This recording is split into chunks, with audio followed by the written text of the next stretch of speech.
Ok. Había comentado la semana pasada que esta semana íbamos a hablar del famoso debate de Keynes y Hayek, ¿ok? Que ocurrió del 31 al 35, ¿ok? Eso ocurrió en ese lapso, ¿ok? Y vamos a ver por qué fue lo que pasó, ¿ok? Y cuáles fueron las consecuencias de eso también, ¿ok? Ok, primero, Hayek nació en 1899, ¿no? ¿Ok? Y van a ver la comparación ahorita con Keynes y trabajó en Viena en el Instituto de Estudios sobre el Ciclo, ¿ok? Y realizó su doctorado en economía mucho antes del año 1930, que es cuando empieza, eh, más o menos empieza este libro, ¿no? Y ocurre que en 1930 él recibe una invitación por parte de Hicks y de Robbins, porque ambos estaban preocupados porque querían aprender acerca de la teoría del ciclo austríaco, ¿ok?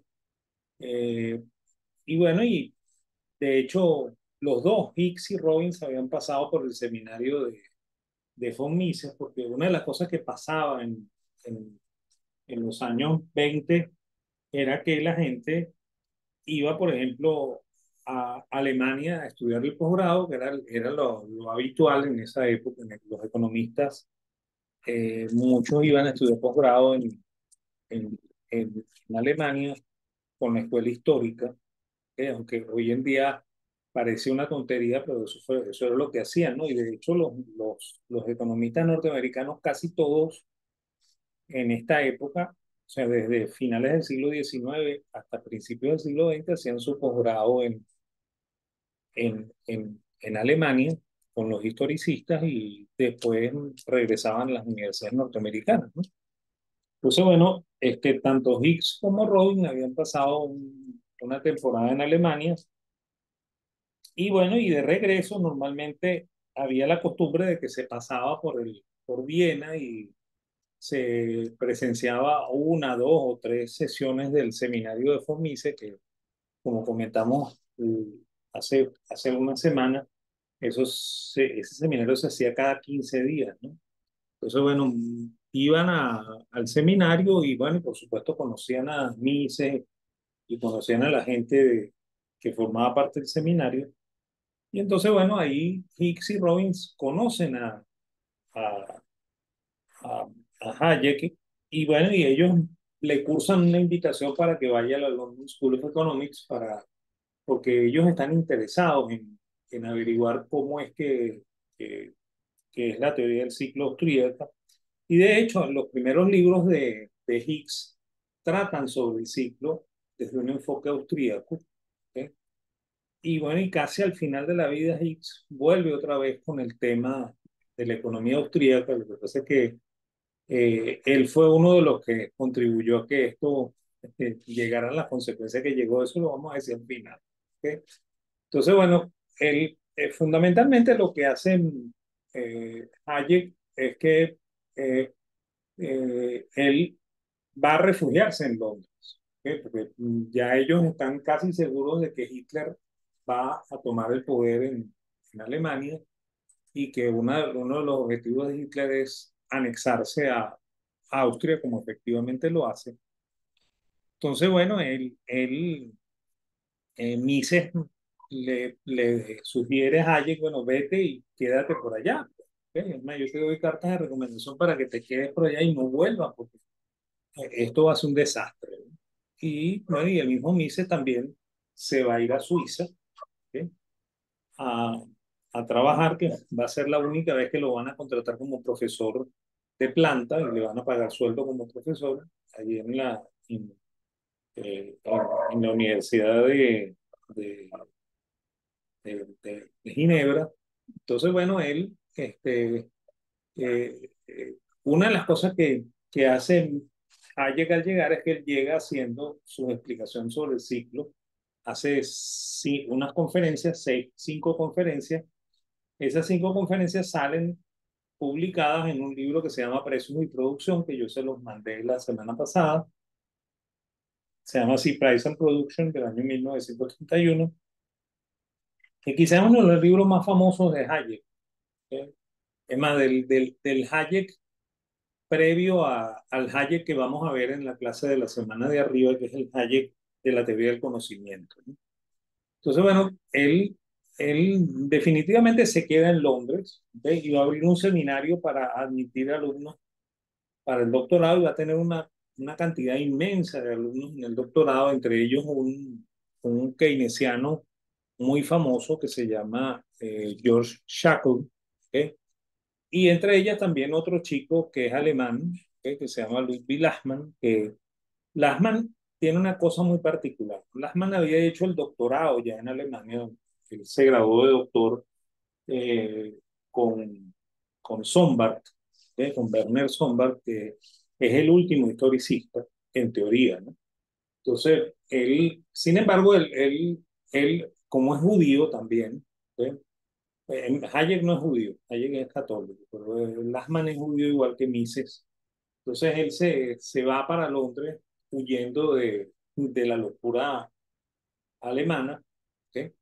Y bueno, y ahí hace contacto con Hayek, a quien había conocido también en el seminario, porque una de las cosas que pasa es que Sombart, perdón, Lachmann cuando hace el seminario, cuando hace su doctorado, parece que le entra la curiosidad por el mundo austríaco, ¿no?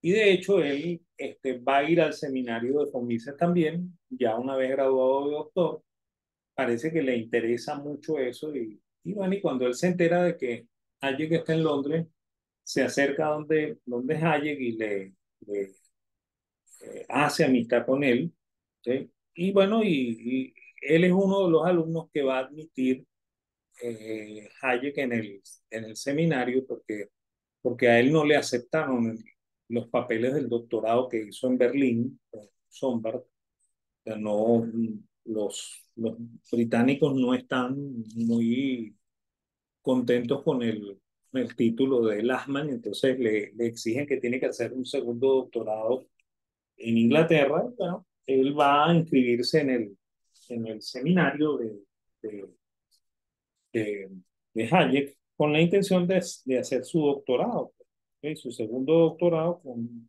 Hayek, y efectivamente lo va a hacer, ¿ok? Bueno, ahí va a haber, como les comento, una serie inmensa de alumnos, ¿ok? Es más, Hayek es el tipo más famoso en Londres después de Marshall y Keynes. Bueno, ya Marshall está muerto, ¿no? Pero después de Marshall y Keynes es el hombre más famoso que hay en Inglaterra, ¿no? Keynes, por el contrario, nace en 1883, ¿no? O sea que Keynes es 17 años mayor que Mises, que Hayek, ¿ok? Es más, es 2 años menor que Mises, ¿no? O sea, más o menos es de la edad de Mises, ¿ok? O sea que no estamos hablando de la misma talla, ¿no? O sea, del mismo tiempo de trabajo en uno y otro, ¿no? Sin embargo, perdón, Keynes se va a tardar un poquito en publicar trabajos de economía, que es más, Keynes publica antes de eso la teoría de la teoría de las probabilidades, es decir, el tratado de probabilidades se llama, que es se llama el retrabajo de la tesina con la que él entra en Cambridge como profesor, ¿ok? Y también ha publicado ya las consecuencias económicas de la paz, ¿ok? Y escribió un trabajito que se llama Keynes, perdón, eh, se llama, el- no recuerdo muy bien el nombre, ¿no? Pero es un trabajo también de corte más o menos histórico, en el cual él critica el laissez-faire, ¿ok? Son las tres cosas que ha publicado, pero no son libros de economía. Pues el primer libro de economía propiamente dicho lo escribe en 1923, que es un libro que lo llaman el TRAC, ¿ok? Y se llama así porque el, el título del libro es A Tract on Monetary Reform, ¿no? Que se ha traducido al castellano como un breve tratado sobre la reforma monetaria. Lo que pasa es que el 23 es un año clave en Inglaterra, este, ellos habían suspendido el patrón oro durante la Primera Guerra Mundial. Bueno, finales del siglo XIX habían suspendido el patrón oro, por supuesto, durante la Primera Guerra Mundial quedó suspendido. ¿Ok? Es más, de hecho, Inglaterra o Gran Bretaña es famosa por esto de suspender el patrón oro. ¿Ok? O sea, no es consecuente con el patrón oro. ¿Ok? Entonces, bueno, y en el año de 1922, el señor Winston Churchill es ministro de Finanzas del gobierno conservador británico y él tiene metido en la cabeza que quiere volver al patrón oro. Y bueno, y nombra un comité y en ese comité está Keynes, ¿ok? Igualito que antes de eso cuando se está haciendo la, la,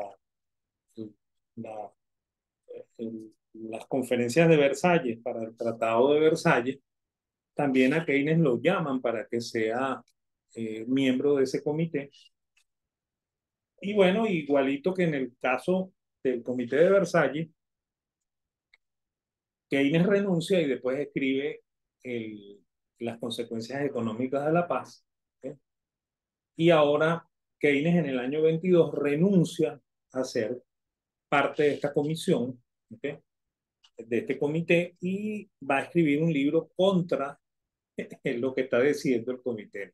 Y ese libro se llama The Attraction Monetary Reform, ¿okay? Porque ahí Churchill exige eh, a estos asesores que lo ayuden a volver al patrón oro, que Keynes es contrario a la vuelta al patrón oro, y ahí se comete un error muy grave, ¿no? ¿Okay? No por la vuelta al patrón oro, sino por la forma en la que se hace, ¿no? Porque la libra estaba muy devaluada, ¿okay? y, y Churchill decide volver al patrón oro con el mismo tipo de cambio de antes del momento en el cual se suspendió, lo cual es una locura, ¿okay? Porque hay una masa monetaria inmensa en Inglaterra que no podría ser, eh, este, ¿cómo se llama?, respaldada por el oro a ese precio. ¿Okay? Y entonces no queda más remedio que el Banco de Inglaterra haga una política monetaria restrictiva muy severa, ¿okay? Que va a ocurrir a partir del año 1923 con esto de la vuelta al patrón oro. Y bueno, y eso va a meter a Inglaterra en una recesión monstruosa, ¿okay? Que a Inglaterra que no estaba muy bien después de la Primera Guerra Mundial, ¿okay? Estaba en periodo de recuperación y viene el señor Churchill y decide la vuelta al patrón oro con una super revaluación, ¿okay? Y por supuesto con una política monetaria muy restrictiva. Entonces, bueno, esa es, entre otras razones, la razón por la cual Inglaterra entra con mucha debilidad a la Segunda Guerra Mundial porque no se recupera. O sea, el periodo, la etapa de recuperación post Primera Guerra Mundial se truncó, ¿okay? Por esa medida que se tomó en el año 1923. ¿Okay? Y bueno, y Keynes lo que dice ahí es que es un error gravísimo. ¿Okay? En ese libro es donde aparece la famosa frase esa de que en el largo plazo todos estaremos muertos. ¿Okay? Y bueno, y ahí propone eliminar el patrón oro y establecer tipos de cambio, porque los tipos de cambio no existían, ¿okay? Antes de 1923. Habían tipos de cambio indirectos. ¿Okay? O sea, Venezuela, por ejemplo, tenía un tipo de cambio de 107 bolívares con 50 por onza de oro, ¿no? Y Estados Unidos tenía un tipo de cambio rarísimo de 20,60 y tanto dólares por onza de oro. Y si ustedes dividen 107,50 entre 20,6 da más o menos 5,2, ¿okay? Que era el tipo de cambio bolívar-dólar. Sin embargo, eso no se compraba así, o sea, uno no llegaba al banco diciendo, mire, yo quiero comprar unos dólares, y, el tipo de cambio es 5,20, ¿no? Sino que yo quiero comprar dólares, ¿okay? Y te hacían la equivalencia por el peso, ¿ok? De la onza de oro en cada uno de los dos países, pues, por el valor de la onza de oro en cada uno. No había un tipo de cambio propiamente tal. Y de hecho, cuando uno se iba de un país a otro, lo que se llevaba era monedas de oro, ¿eh? Monedas de oro del mismo país, que por supuesto eran después pesadas y contrastadas en el otro, en el país de llegada, y ahí era donde le daban a uno monedas de curso legal, ¿no? Así era como funcionaba eso en 1920 y tantos, ¿no? Y bueno, y él dice que eh, toda esa propuesta de él incluye la ecuación de cambios de Cambridge, la ecuación de Marshall.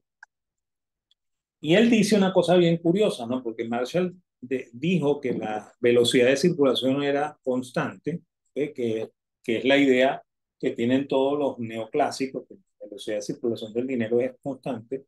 ¿Eh? Y bueno, y Keynes dice que, como dijo Marshall, la ecuación es así y la velocidad de circulación es variable. O sea, que ni siquiera, creo que ni siquiera se acordaba que en las clases Marshall decía que la velocidad era constante, ¿no? Y de hecho esa es una de las diferencias entre los keynesianos y los monetaristas. Los monetaristas son neoclásicos. Los monetaristas dicen que la velocidad de circulación del dinero es constante y los keynesianos dicen que es variable. ¿Ok? Y bueno, y la otra cosa es que él propone ahí, ¿sí?, que deberían usar la fórmula de Castle para la paridad de poder de compra, o sea, el tipo de cambio real, para fijar el tipo de cambio. Entonces, ya que no existen los tipos de cambio, vamos a fijar el tipo de cambio con la fórmula de Castle. ¿Okay? Una propuesta curiosa, ¿no? Sin embargo, Keynes como que no quedó contento con ese libro. Y bueno, y después de eso, entre 1923 y 1930, se puso a trabajar en un segundo libro. ¿Okay? Y el objetivo de Keynes en el primer libro y en el segundo libro es que él sea el inventor de la macroeconomía, ¿no? Pues es que no existía todavía una macroeconomía propiamente dicha. De hecho, lo que se había desarrollado mucho era la micro. ¿Okay? Y ahí en esto de la macro competían varias personas, ¿no? Los austríacos por su lado, allá en Viena, competían con una visión a partir de la microeconomía. Ellos creían que la macro y la micro, o mejor dicho, la macro tenía que tener fundamentación microeconómica y por tanto ellos decían que había que escribir una macro a partir de la microeconomía, ¿no? ¿Okay? Los norteamericanos, fundamentalmente Fisher, ¿okay?, estaba interesado en hacer macroeconomía.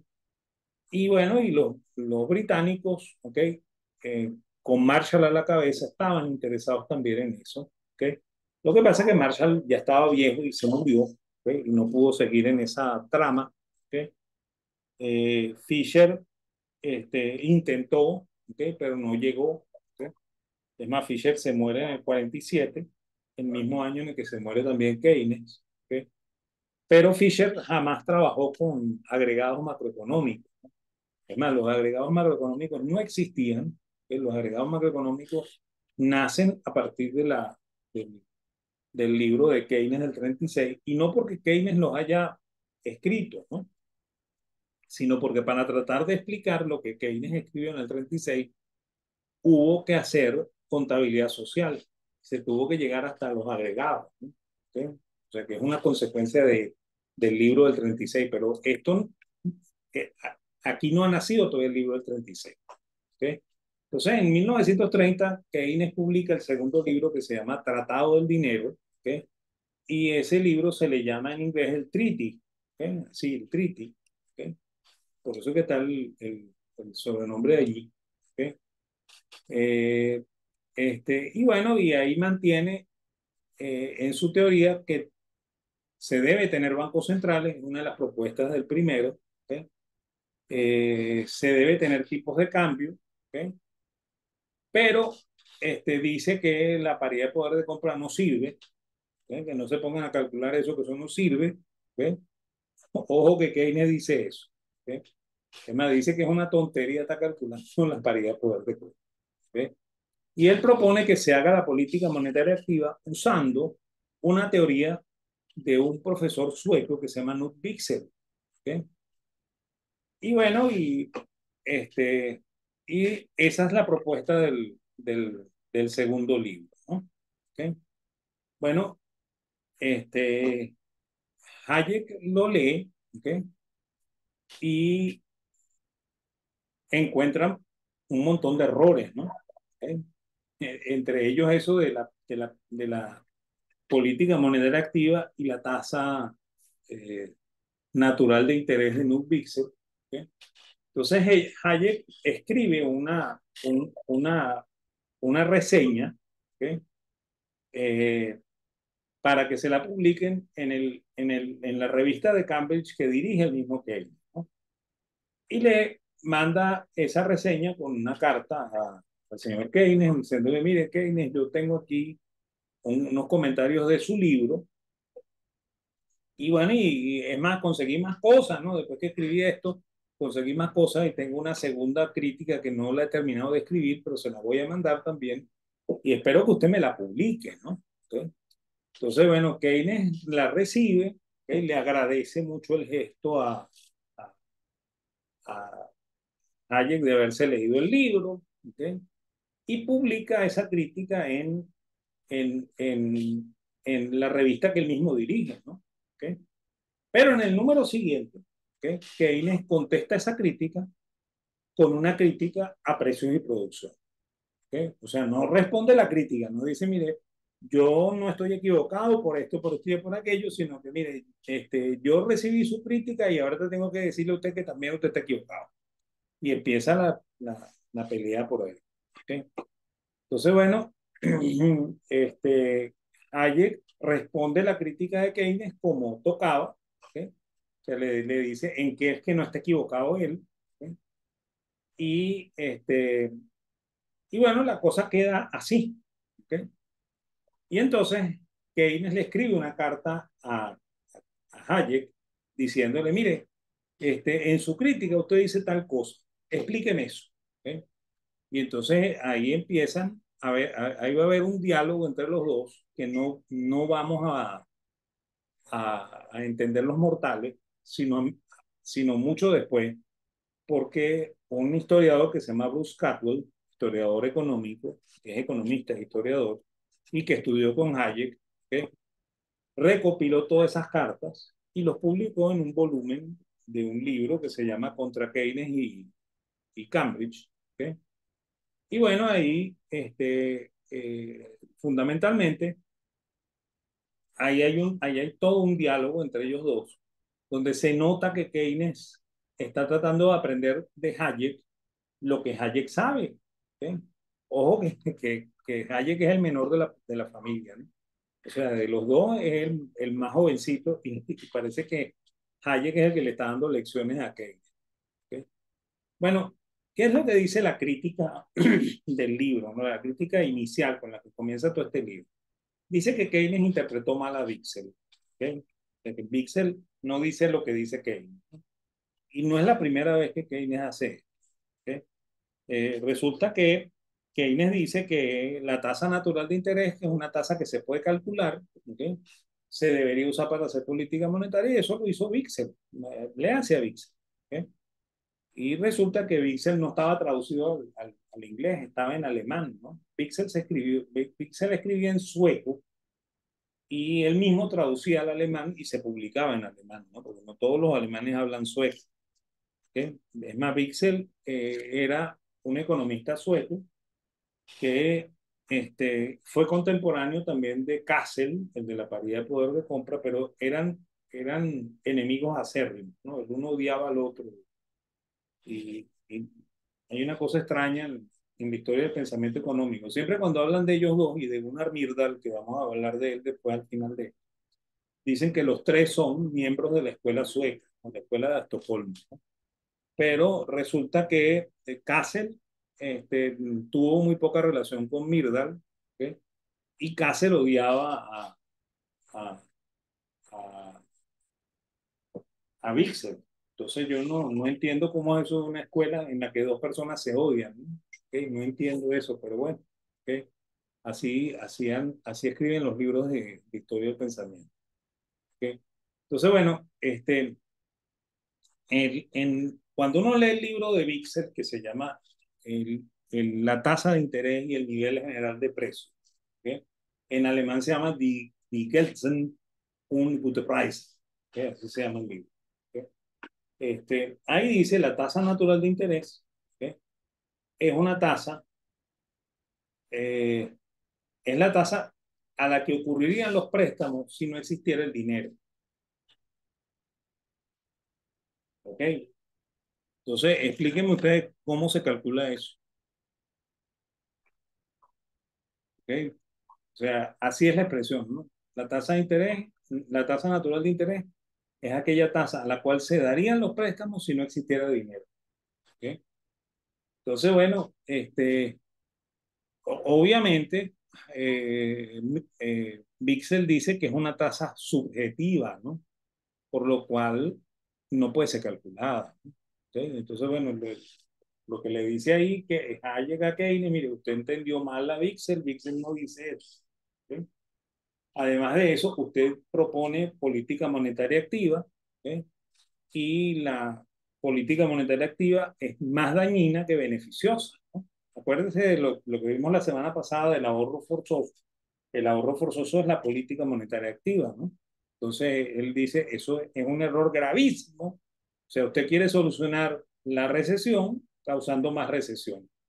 Entonces, no, usted está equivocado. ¿Ok? Y le informa que su concepción del ciclo como producto de la caída del consumo está equivocada. ¿Okay? Entonces, y bueno, la crítica termina diciendo que Keynes comete todos esos errores porque Keynes no tiene una teoría del capital clara, ¿no? No sabe, no sabe de lo que está hablando cuando habla de dinero y tasa de interés. ¿Okay? Entonces, bueno,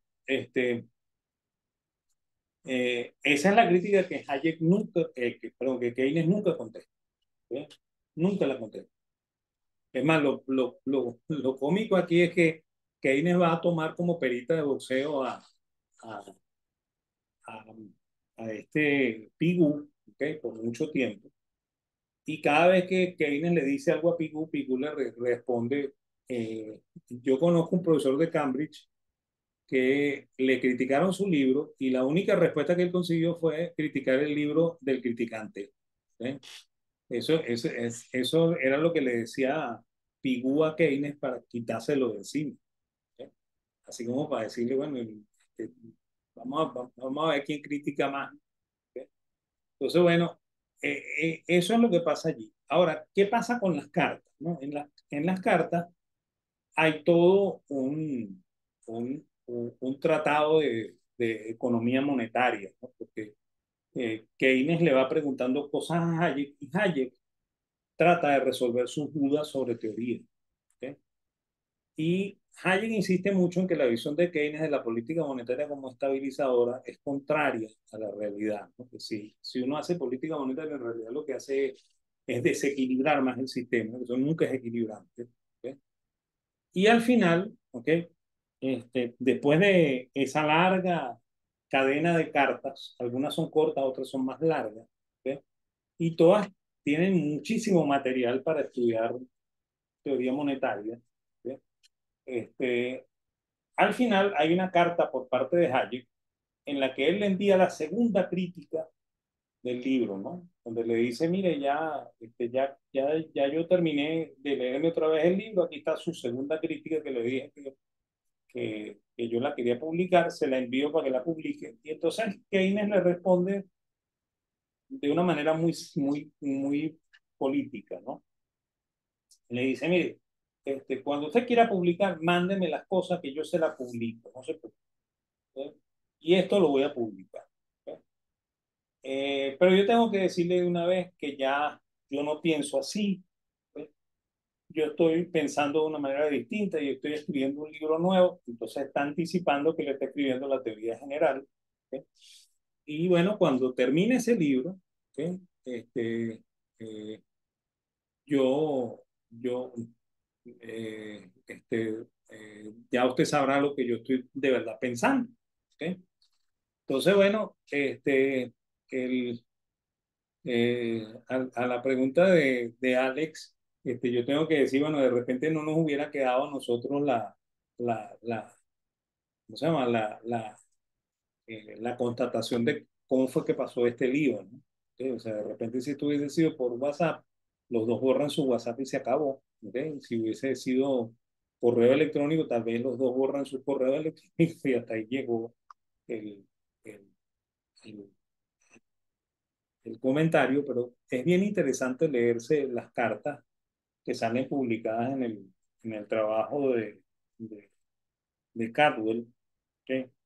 Pero bueno, entonces bueno, y él publica ese comentario, pero junto con el comentario publica una crítica que uno de sus discípulos, ¿okay? Porque Sraffa es un discípulo de Keynes allá en Cambridge. Sraffa es un chico de origen italiano, ¿okay? Que está huyendo de Benito Mussolini. ¿Okay? Mussolini lo quiere matar. ¿Okay? Y bueno, y él se fue a Londres y pidió para hacer el doctorado en Cambridge, lo aceptaron. Y bueno, y uno de los profesores era Keynes, ¿no? Entonces, bueno, él estaba dando clases en Cambridge. También hay que decir que que Sraffa va a ser el, el ricardiano por excelencia, o sea, que es un neoclásico, ¿ok? Más que un keynesiano. ¿Ok? Y bueno, iba a ser uno de los primeros neo-keynesianos. Entonces, bueno, él critica el libro de Hayek de Precios y Producción también. ¿Ok? Y entonces Hayek contesta esa crítica con una, una respuesta, ¿ok? Como toca, ¿no? Diciendo yo no me equivoqué, yo dije esto y aquello, y lo digo por esto y por esto y por esto. Y bueno, y ahí en esa crítica él dice que en la recesión, ¿ok? No hay más remedio que esperar a que la recesión termine, ¿no? Porque si usted hace política monetaria para salir de la recesión, usted lo que está es condenando a la economía a una nueva recesión. Entonces, por eso es que eso es un error gravísimo. Entonces, Rafa responde, ¿okay? Eso con una contracrítica, diciendo algo, entonces, ¿qué hay que hacer, no? Algo que hay que hacer, como que no va a hacer nada. ¿Okay? Y bueno, y Hayek nunca contesta esa crítica. ¿Okay? Ahí hay una segunda cosa que parece que no es evidente. O sea, Hayek parece que tenía problemas en casa. O sea, su matrimonio no estaba bien. ¿Ok? Y, y bueno, y él parece que había cometido algún error. ¿Ok? Y la esposa se lo estaba cobrando caro. ¿Ok? Y bueno, y como la esposa era muy amiga de los compañeros de Hayek, que son Hicks y, y ¿cómo se llama? Y Robbins. Entonces, bueno, las esposas de Hicks y Robbins también insistieron en que Hayek se estaba portando mal y que había que darle una lección. Entonces, parece que Hayek como que tenía problemas muy serios en su casa y en su trabajo al mismo tiempo. ¿Sí? Entonces parece que Hayek entró en una depresión y en medio de esa depresión parece que él no fue capaz de contestarle nada a Sraffa, y eso quedó así. ¿Sí? Y entonces aquí pasaron varias cosas, ¿no? ¿Sí? Hasta ese momento todos creían que los austríacos eran la solución, ¿sí? Porque tenían su teoría económica mucho más adelantada que el resto. ¿Sí? Y era la única que tenía una propuesta más o menos coherente de macroeconomía que mezclaba la parte monetaria y la parte fiscal porque tenía una teoría del capital coherente. ¿Okay? Y además partía de la microeconomía. ¿Okay? Pero el silencio de Hayek, ¿okay? Y la propuesta esa de que no se podía hacer nada cuando estábamos en recesión. ¿Okay? Y se sumaron a que cuando sale la teoría general que dice que sí hay que hacer cosas y propone qué cosas hay que hacer. Entonces acabaron con todo el prestigio de la escuela. De ahí, de la escuela austríaca no quedaba nada. ¿Ok? Bueno, incluso los alumnos del seminario de Hayek renunciaron a formar parte del seminario de Hayek, se buscaron otro tutor, no querían a Hayek de tutor. ¿Ok? En Londres tenía problemas serios. ¿Ok? Él después escribe en el año 47 un libro que se llama, 42, perdón, un libro que se llama Teoría Pura del Capital, que es una explicación matemática bien compleja acerca de la teoría del capital. El libro no cala. ¿Ok? Eh, y bueno, y, y a él no le queda más remedio después que aceptar una invitación para irse a los Estados Unidos a trabajar en en la Universidad de Chicago. ¿Ok? Primero va a la Universidad de, de este, Wisconsin, creo que va primero. ¿Ok? Y después Chicago bueno, no Chicago. ¿Ok? La gente de la Fulbright, ¿ok? Le dice que le han conseguido puesto en Chicago. Los profesores de Chicago hacen una huelga horrible porque no quieren a Hayek ahí. Y entre los participantes de la huelga está el mismo Friedman. ¿Ok? Entonces, bueno, al final Hayek queda relegado a un instituto de investigaciones históricas y sociales en, en Chicago y ni siquiera lo aceptan como economista. ¿Ok? Hasta que en el año 74 la Academia Sueca decide que él va a ganar el premio Nobel. Ya, yo voy a tener que parar esto porque se va a parar la grabación. Lo voy a parar y sigo para explicar esto al final. ¿Ok?